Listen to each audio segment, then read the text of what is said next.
भीमा प्रजा संघ बीदर की ओर से कर्नाटक में संविधान निर्माता डॉक्टर बाबा साहेब भीमराव अंबेडकर की 200 मीटर ऊंची प्रतिमा स्थापित करने और कर्नाटक सरकार के लोगों को जिसमें सत्यमेव जयते शब्द है को कन्नड़ शब्द में बदलने की मांग को लेकर बीदर से बेंगलुरु तक, बीदर से फ्रीडम पार्क चलो नाम से अंबेडकर के स्वाभिमानियों की 40 दिवसीय पैदल यात्रा गुरुवार 6 मार्च से प्रारंभ की गई। इस यात्रा में बाबा साहेब अंबेडकर के अभिमानियों की भरी संख्या शामिल रही। इस अवसर पर भीमा प्रजा संघ बीदर के पदाधिकारियों और अन्य ने केपी न्यूज से बात की और इस यात्रा के संबंध में बताया। केपी न्यूज के कैमरामैन महेश जगे का कवरेज। देश विदेश और स्थानीय समाचारों के लिए केपी न्यूज 24/7 को लाइक, शेयर एंड सब्सक्राइब जरूर करें।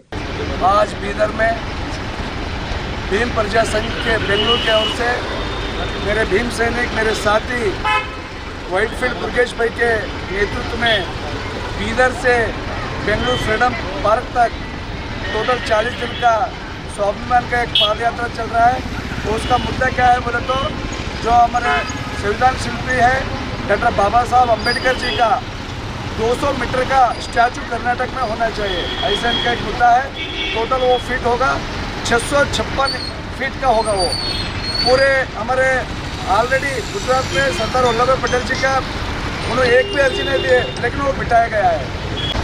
व्हाइटफील्ड मुरुगेश इनके नेतृत्व में भीम प्रजा संघ की ओर से आज बीदर से बेंगलुरु के फ्रीडम पार्क यात्रा का प्रारंभ हुआ है। इसका मकसद कर्नाटक में डॉक्टर बाबा साहेब अम्बेडकर जी का 200 मीटर का एक पुतला रचना चाहिए। ದಿನ ನಾವು 40 ದಿನಗಳ ಕಾಲ್ನಡಿಗೆ ಜಾಥಾವನ್ನು ಬಸವಣ್ಣ ನಡೆದಂಥ ಈ ಒಂದು ಜಿಲ್ಲೆಯಿಂದ ನಾವು ಪ್ರಾರಂಭ ಮಾಡಿದ್ದೀರಿ।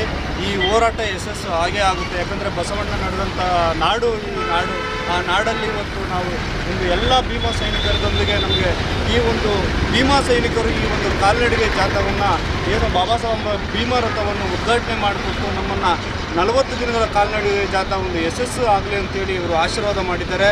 ಈ ಒಂದು ಹೋರಾಟ ನಾವು ಯಶಸ್ಸು ಮಾಡ್ತೀರಿ। ಮತ್ತು ಮಾನ್ಯ ಸಿದ್ದರಾಮಯ್ಯ ಸಾಹೇಬರು ಈ ಒಂದು ಮನವಿಗೆ ಸ್ಪಂದಿಸೇ ಹೋದರೆ ನಾವು ಯಾವುದೇ ಕಾರಣಕ್ಕೂ ನಾವು ಈ ಹೋರಾಟವನ್ನು ಕೈಬಿಡುವುದಿಲ್ಲ।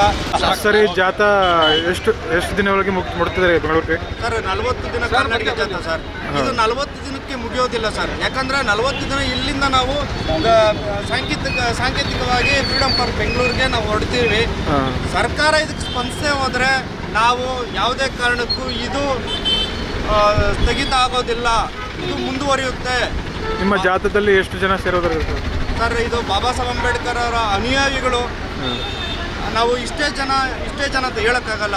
10 ಜನ ಇದ್ರೂ ಹೋರಾಟನೇ, 1000 ಜನ ಬಂದ್ರೂ ಹೋರಾಟನೇ, 1,00,000 ಜನ ಬಂದ್ರೂ ಹೋರಾಟ। ಆದರೆ ಬಾಬಾ ಸಾಹೇಬ್ ಅಂಬೇಡ್ಕರ್ ಅವರ ಅನುಯಾಯಿಗಳು ಈ ಹೋರಾಟವನ್ನು ಯಶಸ್ಸು ಮಾಡ್ತಾರೆ। ಮತ್ತು ಪ್ರತಿಯೊಂದು ಗ್ರಾಮಗಳಲ್ಲಿ ಬಾಬಾ ಸಾಹೇಬ್ ಅಂಬೇಡ್ಕರ್ ಅವರ ಭೀಮರಥ ಬರ್ತದೆ, ಅದನ್ನು ಸ್ವಾಗತ ಮಾಡೋದಕ್ಕಾಗಲಿ ನಮ್ಮ ಸೈನಿಕರು, ಭೀಮ ಸೈನಿಕರು ಬಂದೇ ಬರ್ತಾರೆ ಅಂತ ಈ ಒಂದು ನಂಬಿಕೆ ಇಟ್ಕೊಂಡು ಈ ಜಾಥಾವನ್ನು ನಾವು ಮುಂದುವರಿಸ್ತಾ ಇದ್ದೀವಿ।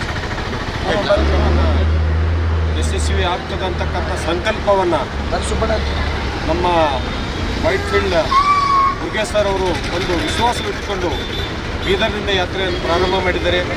ಆ ಯಾತ್ರೆ ಯಶಸ್ವಿ ಆಗ್ತದೆ।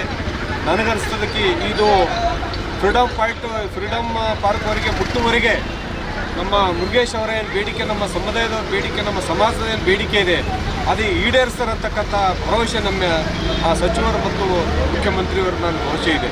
ಅದಕ್ಕಾಗಿ ಅವರು ನಮ್ಮ ಬೀದರ್ ಜಿಲ್ಲೆಯಿಂದ ಪ್ರಾರಂಭ ಮಾಡಿದ್ದಕ್ಕಾಗಿ ನಾವೆಲ್ಲ ಸಮುದಾಯ ವತಿಯಿಂದ ಅಭಿನಂದನೆ ಸಲ್ಲಿಸಿ ಅವರ ಯಾತ್ರೆ ಯಶಸ್ವಿಯಾಗಲಿ, ಅವರ ಬೇಡಿಕೆ ಯಶಸ್ವಿಯಾಗಲಿ, ಸರ್ಕಾರ ಸ್ಪಂದಿಸ್ತಕ್ಕಂಥ ಮಾತನ್ನು ನಾನು ಮಾತನಾಡ್ತೀನಿ। ಡಾಕ್ಟರ್ ಕಾಶಿನಾಥ್ ಚನ್ವಾ, ಹಿರಿಯ ಸಾಹಿತಿಗಳು। Thank you.